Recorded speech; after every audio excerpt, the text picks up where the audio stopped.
And if this is your first time giving your mind a little love, I have a few goodies for you. First, don't forget to subscribe so you never miss an episode. And second, sign up for the Morning Mind Love. Think of it like a weekday oracle from your highest self to help you start each day with a positive focus. Plus, you'll get 2 gifts absolutely free: a 30-minute binaural meditation and 30 days of journaling prompts to help you remember who you truly are. So join over 9,000 people and go to mindlove.com to sign up. Welcome to Mind Love, episode 249. Today's episode is all about the science of making and keeping friends as an adult. A lot of our social realities are based on our biases, interpretations, baggage, more so than how other people actually feel and think about us. We think self-esteem is a gauge of how we feel about ourselves, but researchers have argued there's this theory called the sociometric theory that in fact our self-esteem is how we think others view us. It's like our gauge for how much we're belonging. And if we think everybody hates us, it's very hard to have high self-esteem, which is why I think assuming people like you is very, very valuable. Turn up your frequency with Mind Love. Bite-sized brain hacks for seekers, dreamers, and doers. It's time to give your mind a little love with your host, Melissa Monti.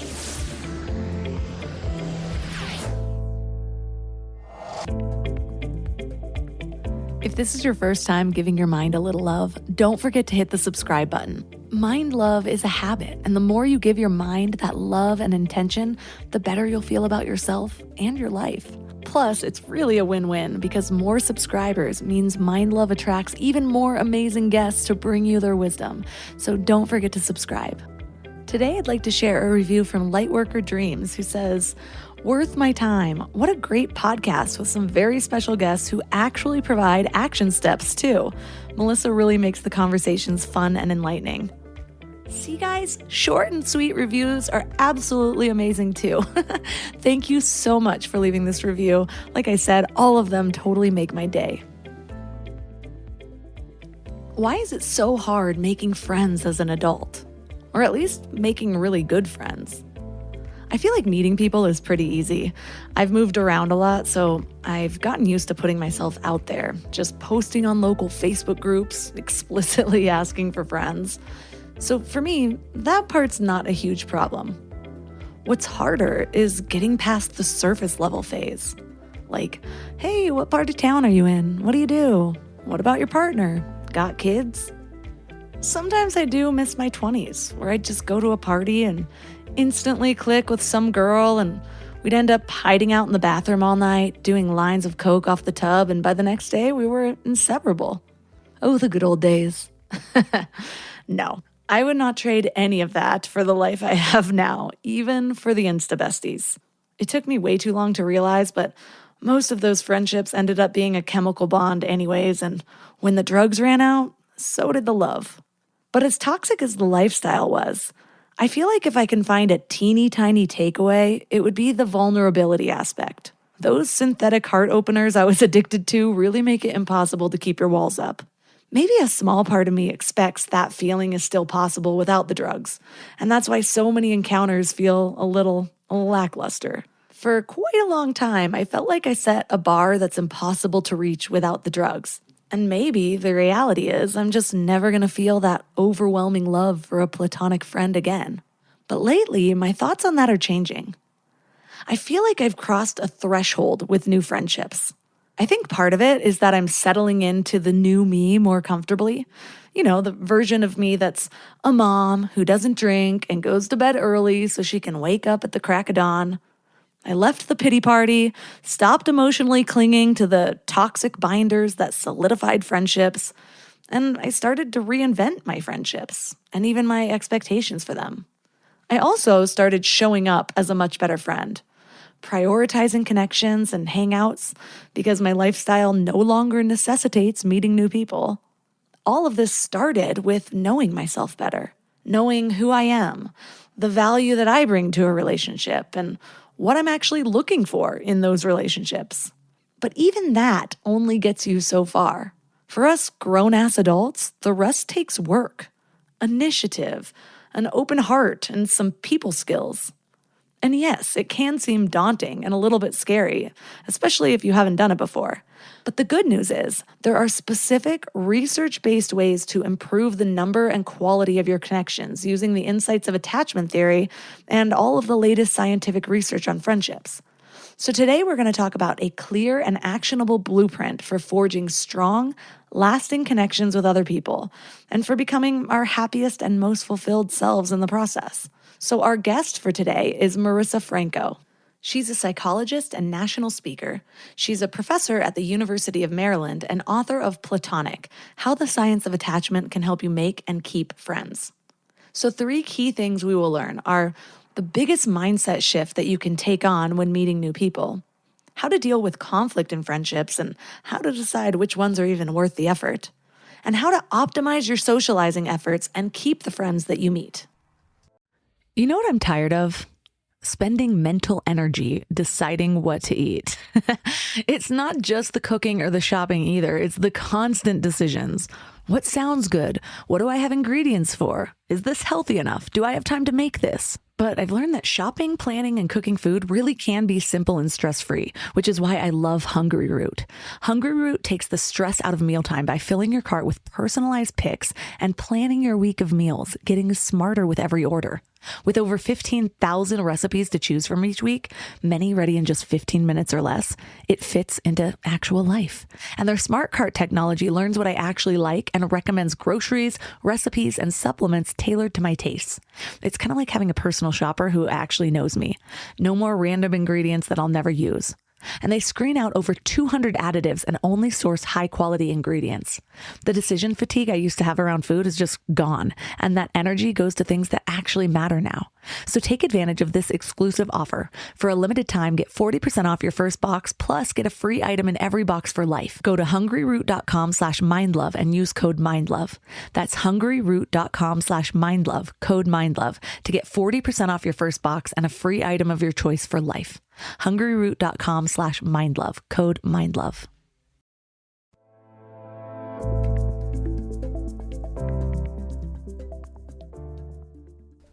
And now let's welcome Marisa Franco to the show.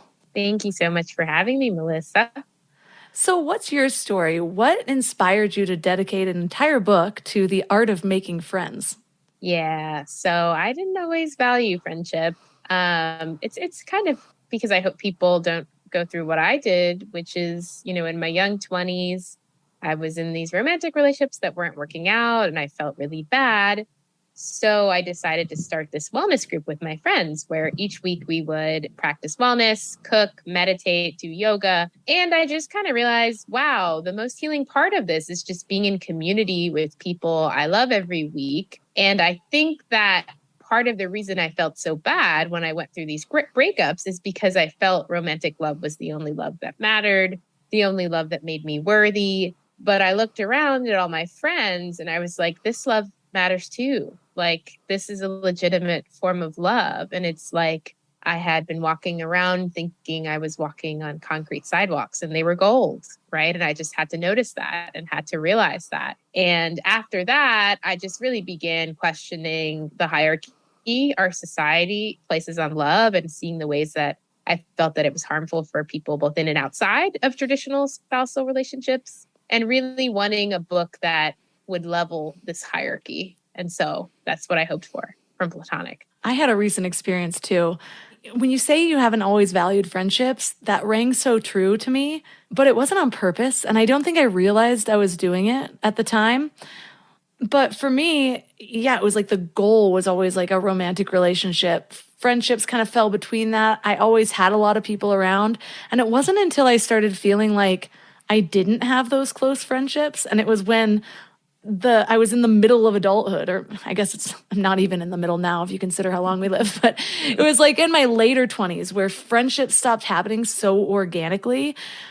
And I was partying a lot, and then I was shifting to not partying a lot. And so there was a period in the party days where I started to realize during certain moments, like maybe needing a ride to the airport or like something bad happening and actually needing support. And I wasn't supplying a party or a bunch of alcohol, and suddenly people weren't showing up. And in that moment, I realized maybe I don't have as many friends as I thought. And then moving into a more responsible, less chaotic way of life, just missing the closeness and almost being like, this is why I drank so much, because at least someone was always willing to do it with me. Yeah.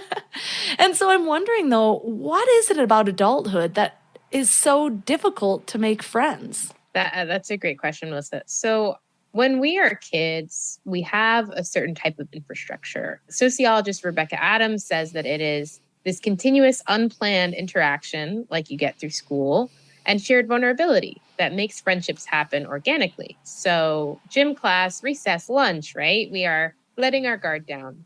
But as adults, we don't have that infrastructure. We go to work. We're often not very vulnerable at work, which is why one study actually found the more time you spend at work with someone, the less close you feel. And we rely on this template from childhood, not realizing I'm not in that same environment. So I can't necessarily rely on that. And so as adults, friendship, I think we should just embrace that friendship doesn't happen organically. I think the reality would be it's far less likely to happen organically. And in fact, this belief that it does is actually linked to us being more lonely over time, whereas people that really see friendship as taking effort are less lonely. That is interesting that the more time you spend with people in work, the less close to them you feel. Whereas in childhood, you spend a lot of time with somebody and, you just click, or maybe what's the difference there? Do you see? Like, why is it having the opposite effect just due to our age? Yeah, I think it's the vulnerability piece. We're interacting and continuously showing one side of ourselves, one dimension of ourselves. The depth of our relationship is based on how many dimensions we are able to show in a relationship. And I talk about this when I do like speaking engagements on belonging at work. We have this employee myth that I go to work and I am an employee and that replaces all my fundamental human needs, right? Like we don't still need to belong for these 40 hours a week that, most of us are at work. But in fact, we do. And when we belong, we're more fulfilled. The work is, more meaningful, more engaged, produce better outcomes. Our teams are more cohesive. Taking a break and talking to someone actually increases like our brain's bandwidth for work, right? So connection is fundamental everywhere, but I don't know if all workplaces have gotten the memo on that. That makes a lot of sense because when we're children, we don't really know how to be fake. And not even necessarily how to be fake, but how to like project an image. Like I'm trying to be this. And year after year, we learn that more and more. Like I can look back and see how I started trying to be something in middle school. I started trying to be something even more in high school. Then I think in college I was too drunk to try to be anything, but and then adulthood, it's like, okay, well, this is what success looks like here. Now I'm in this group. This is what that version of me looks like. And so it can be more difficult to open ourselves up enough to even really know if somebody really likes us for us or for that image that we're projecting. And I think what a lot of people do is, especially as adults, when they start finding themselves in a situation like maybe, oh, well, I haven't had kids yet, or I haven't met the love of my life. Maybe it's just never going to happen for me. Or I don't have a lot of friends. Maybe this is just who I am. It's almost like we justify our situation and then convince ourselves that that's the best way to be. Not saying one is right or the other, but I want to know what's at stake for the people that might be thinking that. Oh, it's okay that I don't have any friends. I'm happy with just my work colleagues and my family. But why does friendship really matter? Great question. So loneliness, its impact on our health, this is a popular statistic, is akin to smoking 15 cigarettes a day. Our level of connection affects how long we live more than our diet, more than how much we exercise. It is maybe the number one predictor of both our physical and our mental health. Very happy people, their most distinguishing characteristic, according to the research, is that they feel connected, not even how many positive experiences happen to them, right? And so just like we need food, water, oxygen to function well, we need connection, right? We just are not, we can't function well without connection as a social species. We don't always notice this, but for example, when we're lonely, our sleep is worse. It's not just a feeling, but it's also a perception of the world. Lonely people think people are rejecting them when they're not. They like humanity less. They have less compassion for others. They like their roommates less. They are in a state of hypervigilance for rejection, because if you think about this evolutionarily, it makes sense because you were alone on the savannah. You were separated from your tribe when you're lonely. But our body's still doing those same things, even though it's not true. So our body's in overdrive level of like inflammation, a level of consistent and chronic stress. Like that's what loneliness is and its impact on our bodies. And why is friendship specifically a form of connection that's really important? Because researchers have actually identified that there's 3 types of loneliness, only one that can be fulfilled by a spouse. There is intimate loneliness, which is a desire for a close relationship, like a spouse or a best friend. Relational loneliness, which is a desire for someone as close to us as a close friend. And then collective loneliness, which is desire for a community working towards a common goal, like your place of worship or your bowling league or your community service organization. And if we miss out on any of those, we can feel the pangs of loneliness. I think a lot, myself included, really felt this in the pandemic, that just being around one person wasn't enough. It wasn't enough for us to feel healthy, to feel good, to feel like our very selves, because each human brings out a different dimension of us that they have in common. So they sort of welcome that to manifest. So for our very identities, we need to be surrounded by different people in an entire community. That's a point that not a lot of people really understand the depths of. That connection really shapes who we are. And it's not even just that it brings out different sides of ourselves, it's that it also is reflecting back different sides of ourselves. So we're not even just being differently, we're seeing ourselves differently, which can fuel different versions of us that we didn't even know existed. I know for me, there have been different friendships or different relationships that I've had that I'm like, I didn't even know I was capable of this part of my personality. Where'd you come from? It's like this little glimmer of like a facet of my diamond I didn't see shimmering before. Yes.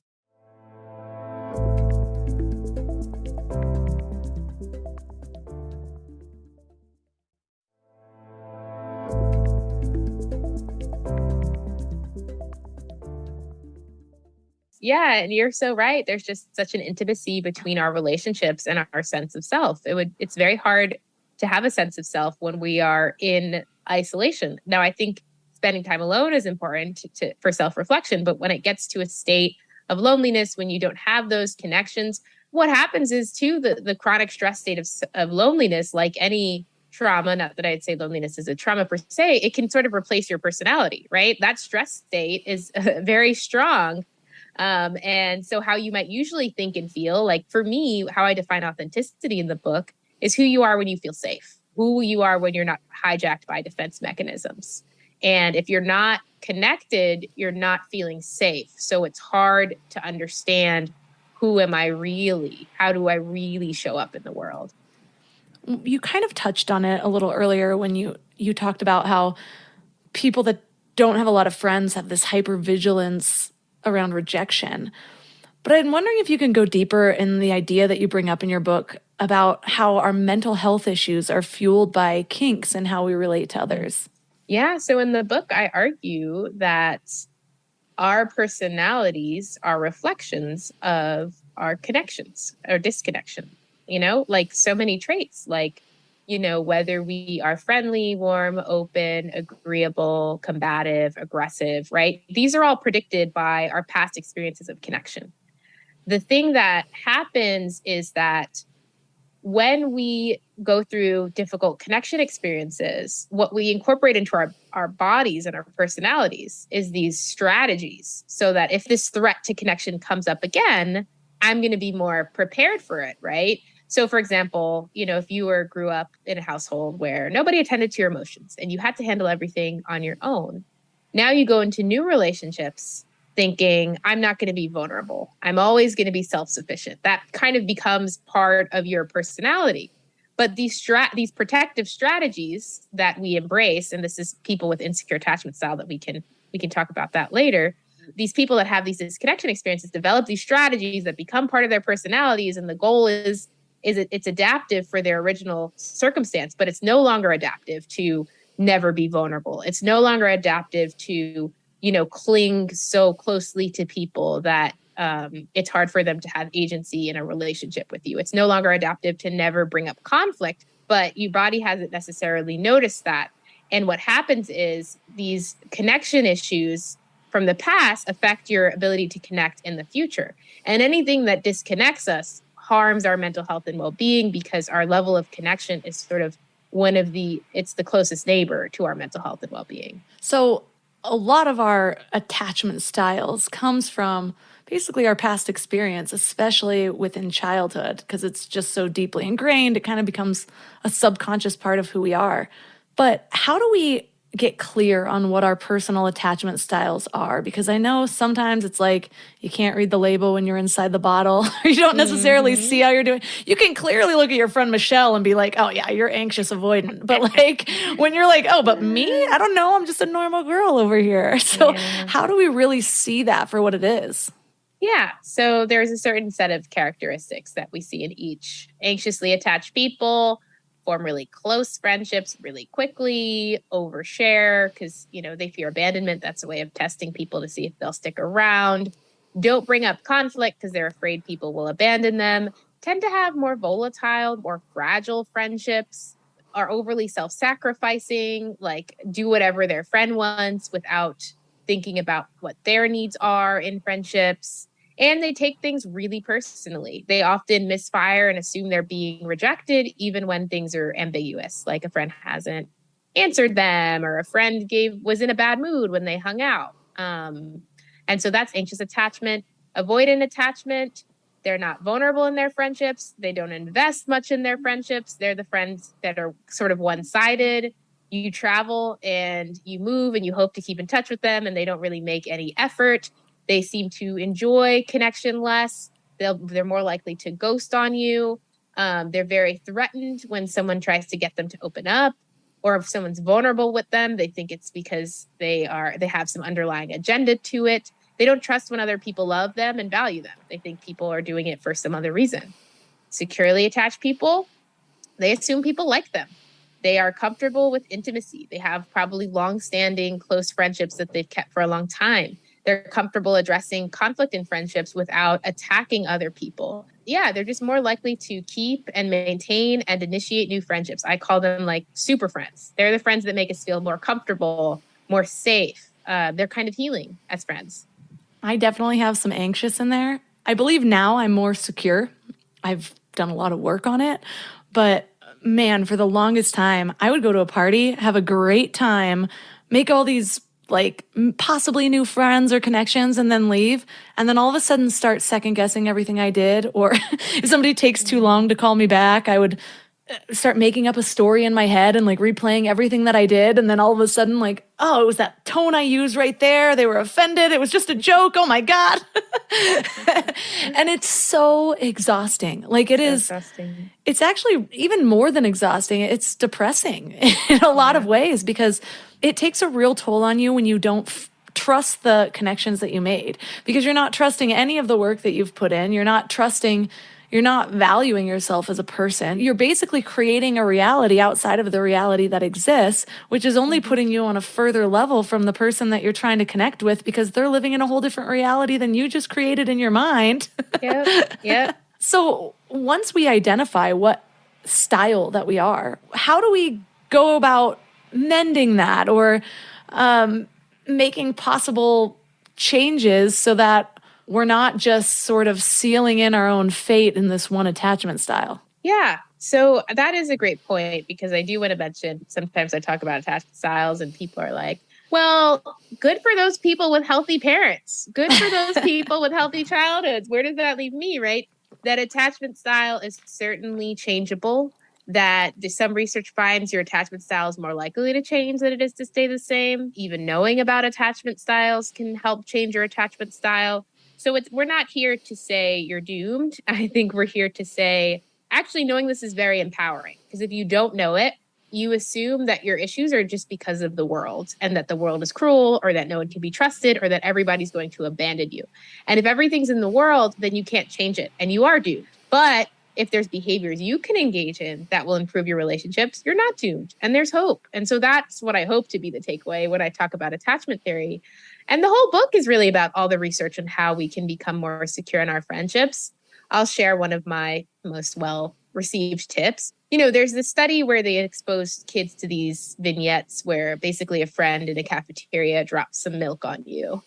And how do you interpret it, right? And the secure kids were like, oh, no sweat, my friend's clumsy, it's cool. And the insecurely attached kids were like, he's out to get me. He's trying to humiliate me. And now I want to put throw some milk back on him, right? And the difference is that these secure people, they just assume people like them. And that is just a really powerful way to find security. When a situation is ambiguous, assume positive intent, assume people like you. And according to the research on something called the acceptance prophecy, when researchers told people, you're going to go into this group and you're going to be liked based on your personality profile, this was a total lie, but it made people warmer, more agreeable, friendlier, and it was actually a self-fulfilling prophecy, right? And to me, I'm, more securely attached now, obviously, from writing the book. It's not that I don't have insecure moments still, but it's more so when I feel insecure, I feel like I have two selves. I have the self that feels insecure and the second self who's like, I think I'm going to let myself feel this, but I think some of the interpretations I'm making, I'm going to pause until I assume that they're true. It's like I hold my insecurities with more humility, right? Whereas people with insecure attachment style, they think their insecurities are fact and reality. So it gets really hard for them to separate themselves from it. Now, when I share this advice, people are like, easier said than done, right? My brain is like telling me the exact opposite. How do I actually do that? Well, I really like this psychologist, Rick Hanson's work. He does work on taking in the good. And what he kind of argues is our brain is built to focus on the negative. We have these negativity bias. So you need to make it a practice of actually noticing and savoring positive moments. So when someone smiles at you, holds the door for you, returns your text message, pause and actually take that in until it stirs a feeling in your body. Because he sort of argues that when you focus on something and it stirs emotion, you release dopamine, norepinephrine. This kind of leads to brain change. And what is state becomes trait, that when you do something repeatedly, it starts to become part of who you are. So next time someone does even the littlest, slightest thing, nice, kind to you, just focus on it. I like to just take a deep breath and think about it throughout that deep breath, just like 30 seconds, or at the end of the day, like going through your day. What are some nice moments of social safety that I experienced today? How can I kind of focus on those and really take those in my body?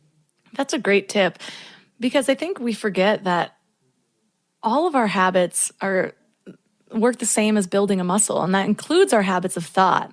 And so just knowing that we have this thing kind of working against us, and it's just a natural process, and it's our brains trying to keep us safe, really, but that we have to build that muscle, the opposite muscle, if we want to counteract that. It's just powerful because we stop taking our thoughts so personally, which then helps us stop taking everyone else's actions so personally. And I know for me, one of the things that I have done is talked myself through the negativity. Like, there's a weird text back that can be read in 3 different tones. And for some reason, I choose the most negative one. And then I'm rethinking everything I texted before. And suddenly, maybe we're in a fight that the other person doesn't know about. But that can be so much more exhausting than just being like, no, this person loves me. Like, think of all of the conversations that we had. This one random weird text isn't going to break this, stuff like that. And so the focusing on the positive really it's like bringing the gratitude practice to another facet of your life of just, instead of focusing on the negative, as helpful as it can be to talk yourself through those negative moments sometimes it's just easier to highlight the positive so it's not leaning so heavily in one direction. But I know also one of the things that I have realized is that not just me, but a lot of people have reached out just saying it's not even just about keeping these friendships, about maintaining them or having more good moments with the friends I have. The older you get, the more friends move away, the harder it is to make new friends, and it just feels like that friendship pool is dwindling. So what are some of the practices you recommend for making new friends as an adult, especially if you're not going to an office anymore? Just so much is done remotely. It's kind of a whole new environment, and people don't really know what to fall back on.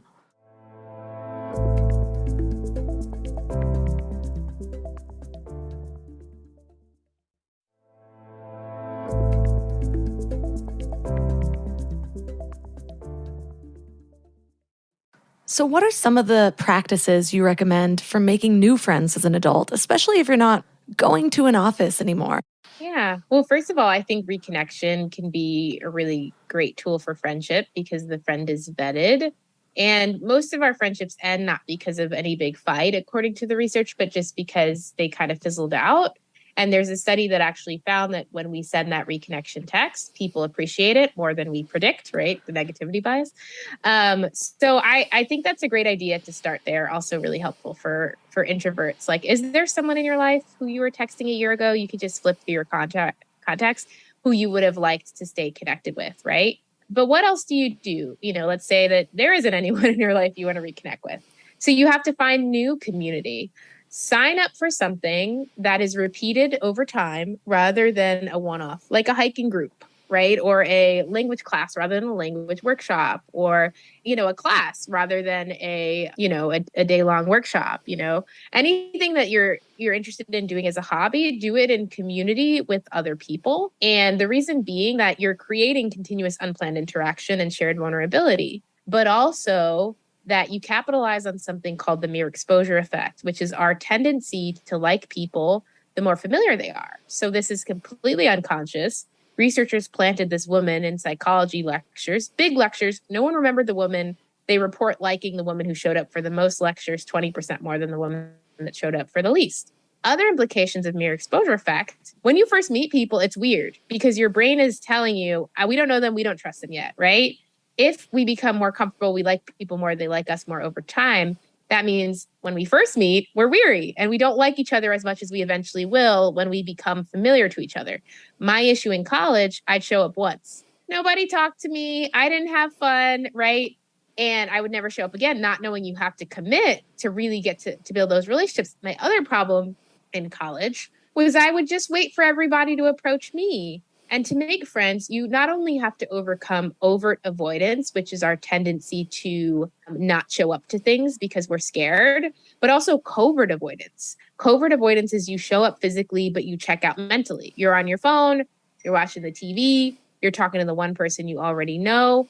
When you go to that club, that you think this writing group, whatever your hobby is that you're doing in community, actually introducing yourself. Hey, I'm Marisa. It's great to meet you. How long have you been going here? Like, how has it been for you? Right? Engaging with people. And then eventually, when you find someone you do really like, generating exclusivity, which means building experiences and memories with that person that you don't share with anyone else, which is found to deepen our relationship. So asking them, oh, hey, it's been so great to get to know you through this club. Like, would you be open to hanging out before, getting coffee before, going to lunch after? That is really important. Again, people are so afraid, but our negativity bias, there's research on something called the liking gap, which is when strangers interact and predict how much the other likes them, we underestimate how liked we are. So people are less likely to reject you than you think, but you'll only know if you put yourself out there and try.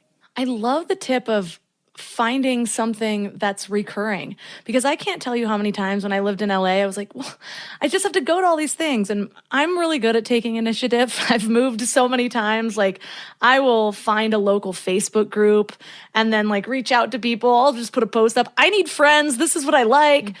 But one of the things I could have done better is that so often I'd find a one-day event, and I feel like it was like filling a leaky bucket in a way, because I would meet some really great people, but it would be hard to keep it going.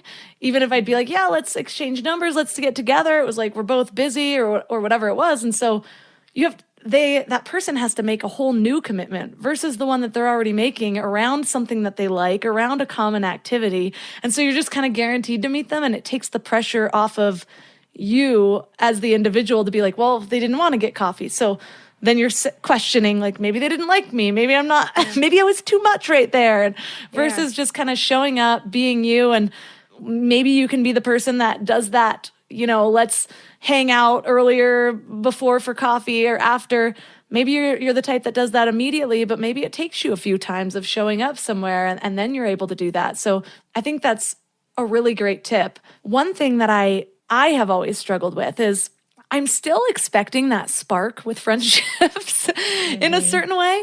And I find that it happens less and less. And so I'll meet somebody new. When I moved to this town, that was a really hard thing in the beginning. I met a few people and I was like, I don't know, actually this person was pretty cool. The conversation was flowing, but I was like, but it's nothing like this past friend and the past friend before, which is funny because the two that I was always comparing it to are two people that We ended up getting to a point in our lives where it was like, okay, we're too different now. The friendship's not working. But for some reason, I still held like these old moments. Maybe it was our early 20s.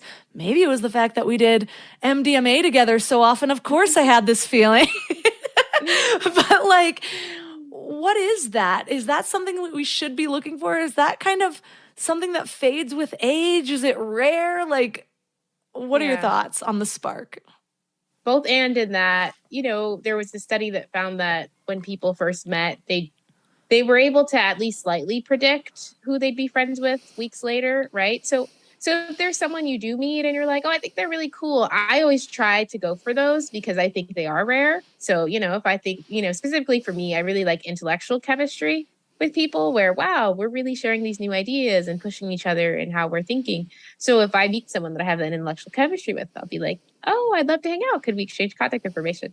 But the other thing is no, because of the mere exposure effect, right? We talked about how we're very different. Our personalities are very different in the beginning versus later on. And some of us are slower to warm up, right? Those of us that have like anxiety, for example, like it just takes longer for our personalities to come out.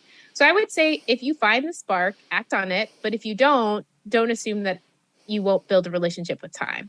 I like to think back to one of my best friends to this day. We don't hang out or talk as much because we live in two different areas, but we were inseparable back in high school.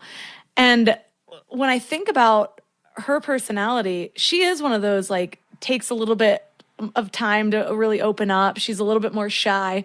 And I've reminded myself that when I have new friendships where I'm like, well, if I were to have been judging one of my very best friends like this, the first time I met her, like if I met her in my 30s, I probably wouldn't be friends with her. But instead, we went to school together. And so we spent all this time together and I got to see beyond that sort of, shyness exterior. And there's like this beautiful flower inside. I said that the cheesiest way that I could. But, and so I like to remind myself that because sometimes I think when we're looking for the spark, it's just this expectation, which is really just the recipe to creating disappointment. Yes, sometimes it happens and look at that as more of a blessing, but don't look at it as like, oh, well, it wasn't there, so there's no opportunity beyond this. Sometimes it just takes a little bit of scratching. And sometimes that person that's having a hard time being authentic is ourselves and we don't even know it. We're so used to being like, well, this person isn't opening up enough that we don't realize that we're kind of closed off. And so they're reflecting that behavior. And I love the definition that you gave earlier about authenticity being like who you are when you feel safe. How do you coach people that have trouble doing that? They have trouble feeling safe right in the moment. Yeah. That is a big, big question. Therapy. Therapy. But I do think that, right, a lot of our social realities are based on our biases, interpretations, baggage, more so than how other people actually feel and think about us. There was actually a study that found that how much people think their romantic partner valued them was more strongly predicted by how they felt about themselves than how much their romantic partner actually valued them, right? So there's this way that we don't feel safe because we assume that people are judging us, even when we have no evidence of this, right? And so part of it, weirdly, is like to build confidence. I think, there's a non-intuitive way to build confidence, which is that we think self-esteem is a gauge of how we feel about ourselves, but researchers have argued there's this theory called the sociometric theory that in fact our self-esteem is how we think others view us. It's like our gauge for how much we're belonging. And if we think everybody hates us, it's very hard to have high self-esteem, which is why I think the, assuming people like you is very, very valuable. I think also developing a positive internal voice, like self-compassion. It's okay that you feel this way. Your emotions are valid. Other people feel that same way too. Like treating yourself like you're someone of value can help you go into situations where you feel safe. But the other thing is, if you're anxiously attached, you actually are typically attracted to relationships with people that don't make you feel so safe because you've always had to earn love. That's what's familiar to you and you don't trust it when it comes easily, right? And so anxiously attached people, they engage in what's called fawning behaviors, which means when they're threatened, they try to get people to like them more. So they end up putting more energy into these relationships with people that are not giving them that investment, right? It's a recipe for disaster because in the long term, you're unwittingly inviting into your life unhealthy relationships. So I also say, like, part of feeling safe is creating the community that makes you feel safe. And if someone doesn't like you, walk away. Don't work harder. That's a good point. Because on one hand, it's like, yeah, assume people like you because most of the time they probably are going to. But then you go in and you've got this assumption like, okay, I've worked on this. I've done my affirmations. People like me, right? And then you go somewhere and then you get rejected and you're like, damn it. Everything I thought is true. And you go back into your shell and you never come out. Yep. And so I know in your book you'd said like, view rejection as something that you can bounce back from instantly. And I think that's a whole practice. Like it's a whole nother practice in dealing with rejection on its own, because so often we resist this thing that is so scary to us. And the antidote to that isn't to figure out how to never have that happen. It's to lean into it and actually experience it and then prove to yourself that, hey, I can survive this. Like, I'm just fine. Like, it's not that big of a deal. And it doesn't have to be a reflection of who I am either. It can just be that, we're two different people. Just like I was talking a minute ago about sometimes I meet somebody who's a perfectly fine human being. And I'm like, there's just not the spark there, And it's like they might be feeling that exact same thing. Doesn't mean I'm any less of a person. I'm any less likable. It just happens to be that one person isn't BFF material for us. Exactly. And there's a lot of reasons to be proud of yourself when you're getting rejected because it means that you initiated something, right? And how brave of you to do that. And you can't judge yourself by an outcome you can't control. You can judge yourself by your behavior that you can control. So to me, you've succeeded if you've gotten rejected because you acted in a way with intention, in a way that if you continue to do so, will position you to really get the community that you want. And if you really want to curate your community, rejection will be part of that process, right? People that never get rejected, they're passive. They end up in friendships with people they might not actually like that much, right? Whereas the people who are willing to get rejected, they go for the friendships that they really, really want. And in the long run, they end up with a very fulfilling community of people they love and who, welcome their most authentic self. And you don't get there without rejection. Like there's nothing. You can't do friendship on easy mode. In fact, my niece read my book and I think her takeaway was beautiful, which is for friendship to happen, someone has to be brave. Oh, I love that. Brave is my son's name, so I love it extra. So what about dealing with conflict? Because a lot of times maybe we put in this effort and we make a new friend, things are going well, and maybe it's a newer friend or maybe it's a friend we've had forever and all of a sudden conflict comes up. And I've noticed with a lot of people, conflict in an intimate relationship, you assume you're going to try to resolve it for the most part, unless it's breakup worthy, right?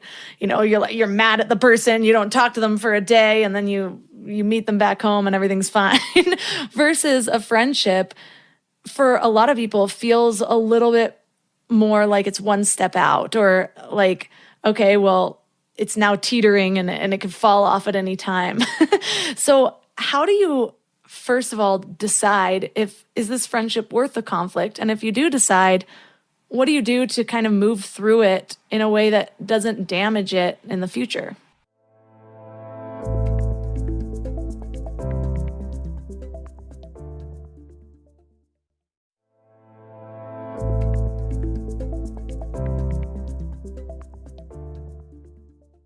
How do you, first of all, decide is this friendship worth the conflict? And if you do decide, what do you do to kind of move through it in a way that doesn't damage it in the future? Yeah. So I think thinking about, is this conflict we're having a chapter in the book or is it the book, right? Mm-hmm. Like, is it because, typically this friend is really reliable, but today they bailed very last minute or left me hanging, right?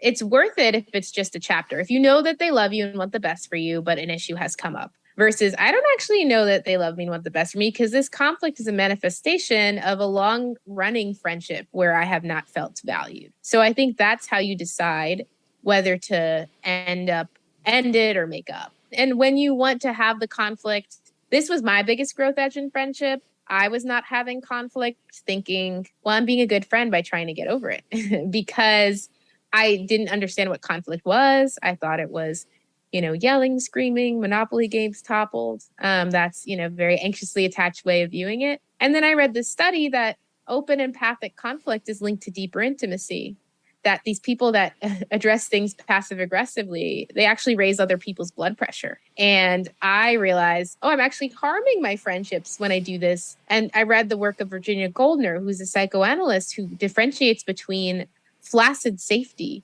where we are good because we're pretending nothing's wrong, versus dynamic safety, where you're good because you rupture and you repair and you rupture and you repair. And that, she says, is the marker of the deeper intimacy. So I realized too, wow, I'm not even accessing this intimacy in my friendships because of my reluctance to engage in this. And I also realized that I thought conflict would ruin friendships, but it's not conflict that ruins friendships. It's how we have it, right? For me, now I see conflict as an act of love and reconciliation, and an opportunity for us to stay close. Like we're doing relationship maintenance, right? That doesn't mean it doesn't take me months before I can bring something up, but an act of illumination. And so it looks more like I start with framing, hey, I love you, I value you, I want to make sure nothing comes up in between us. So I was hoping we could talk about this. It looks like sharing my feelings without blaming them. I've been feeling kind of hurt that, you didn't show up for me when I was going through this. I was just wondering what might have been going on in your end. What are other outside circumstances maybe that I don't understand? It looks like sharing needs, like, oh yeah, I would love it if in the future you could just do this. Like, what would that be like for you? It's collaborative, right? It's loving. And, when I interviewed an expert on attachment theory, he said, securely attached people make other people look good during conflict because other people escalate and they de-escalate, right? If your friend starts being like, well, you do this, this, and this. Oh yeah, maybe I do like a little bit of that. Like, oh, thanks for that feedback. What do you think about this issue that's coming up between us right now? That's such a good tip.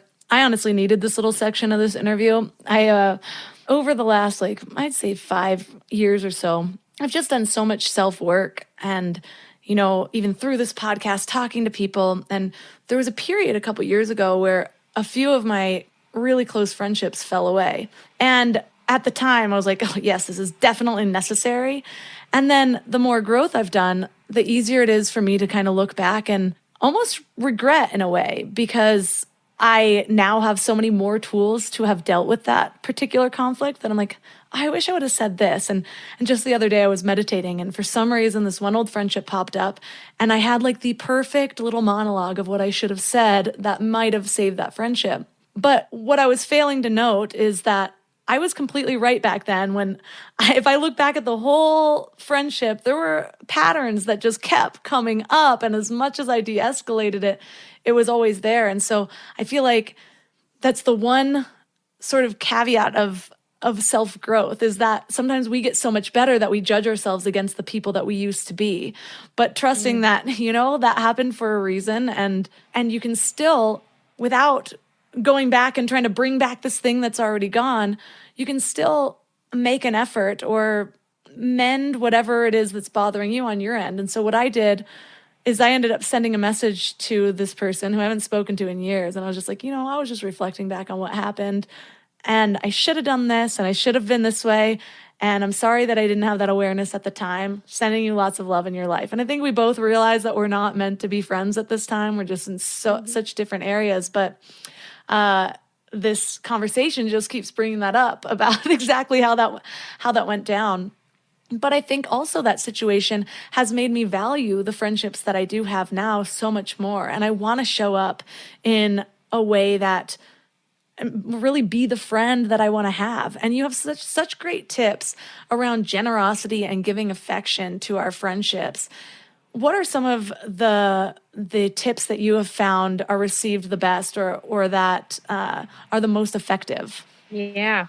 So one thing that I learned in my chapter on generosity, I was screwing up every single chapter, was affection is really important for friendship, because people decide how much to invest in a relationship based on their view of how likely they are to get rejected. Every time you affirm someone, you say to them, I'm not going to reject you. So it frees them up to invest more in you, right? It makes other people feel secure. It's not about you just becoming secure. It's about you making everyone else secure around you, because then you're going to bring out their best self in the friendship.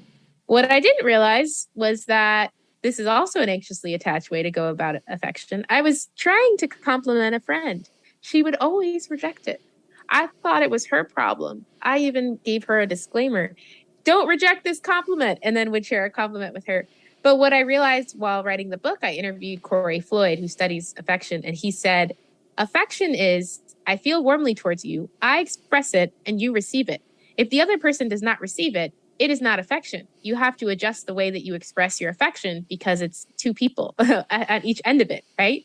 So I was like, yes, it makes sense that trying to force my friend into affection isn't actually affectionate. Like, not actually respecting her boundaries isn't actually affectionate. There was so much ego wrapped up in my affection. Clearly, if I was trying to force her to receive it, it wasn't about her feeling loved. So I learned that I did that wrong. In the generosity chapter, I'm really working with this tension between how we've become a culture that's so focused on boundaries, and yet part of people's rules of friendship and closeness is, when I need support, you will show up for me.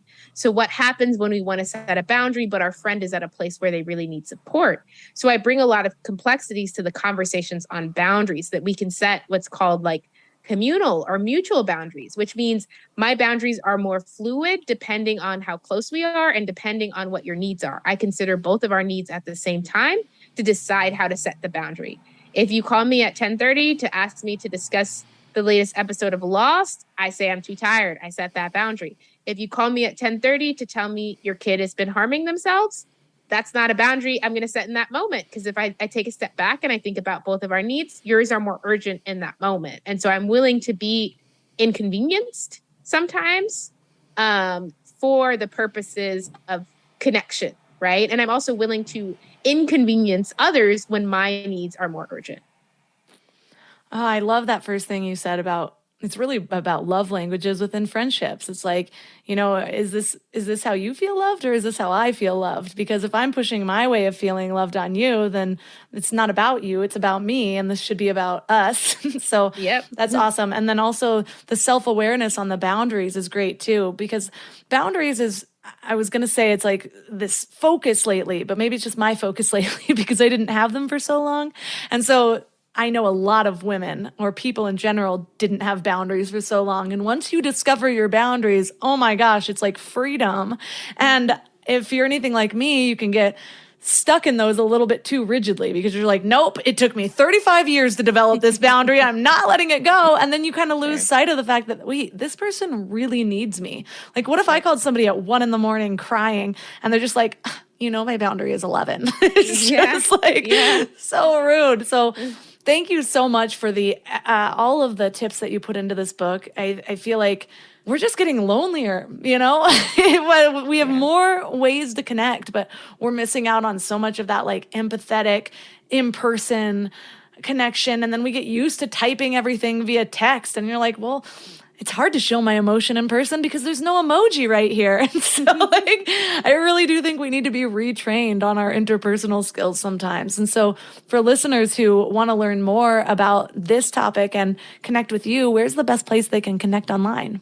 Yeah. So Platonic, How the Science of Attachment Can Help You Make and Keep Friends is the name of my book. I also share research-based tips on connection on my Instagram at Dr. Marisa G. Franco. That's DrMarisa GFranco. And then on my website, you can reach out for speaking engagements on connection and belonging and how to make friends. Or you can take my free quiz, which assesses your strengths and weaknesses as a friend and gives you some more tools.